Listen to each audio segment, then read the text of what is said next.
He's an unbelievable communicator. He doesn't care about the American people. What he cares about is himself. He is fundamentally different from normal human beings. He's a psychopath or a sociopath.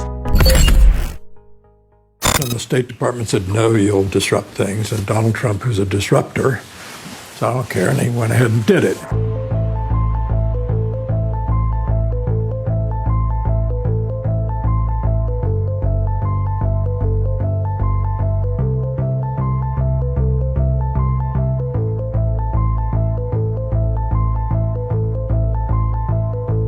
Donald Trump comes in at 11 o'clock in the morning, looks around, says, what's up for today? He didn't read the presidential daily brief. It was very hard to communicate information to him or that he seemed to retain it. He won't read a document or learn about something. He is making the assumption that he knows way more about something than he actually does. The question is, does he function the way a president of the United States needs to function? And the answer is he does not. He's an unbelievable communicator, okay? He speaks with a third grade linguistic quality, and he's got probably a third or fourth grade vocabulary, but he is an unbelievable communicator. He has a blunt force level of communication where people will watch him.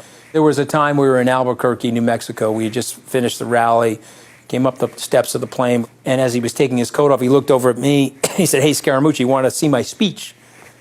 And I looked at him, I said, yeah, okay, Mr. Trump, I'd like to see your speech. So he reached into the coat, and he took out a piece of paper. There were 4 words on the paper scribbled in his cardiac arrest handwriting. And you see that? That was my whole speech. You see that? This is what the American people want.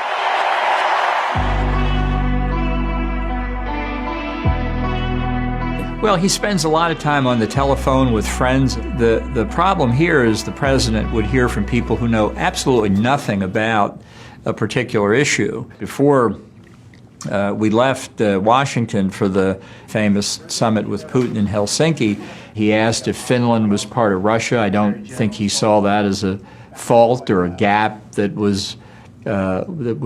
didn't augur well for American foreign policy.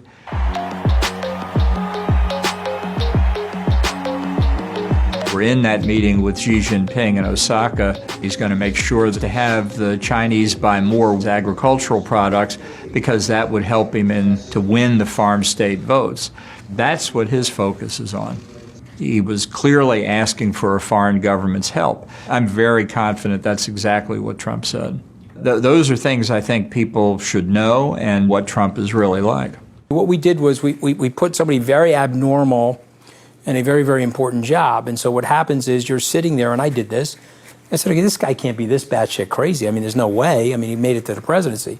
And so you're trying to hyper-normalize him, and you're trying to say, okay, let's gaslight. He says X, Y, Z. Let's tell people he's just kidding, all that nonsense. But he's not kidding. He's actually crazy. You can have all sorts of individual quirks and still be a great leader. Winston Churchill was, Charles de Gaulle was. So what if they were narcissists? They performed. Trump does not.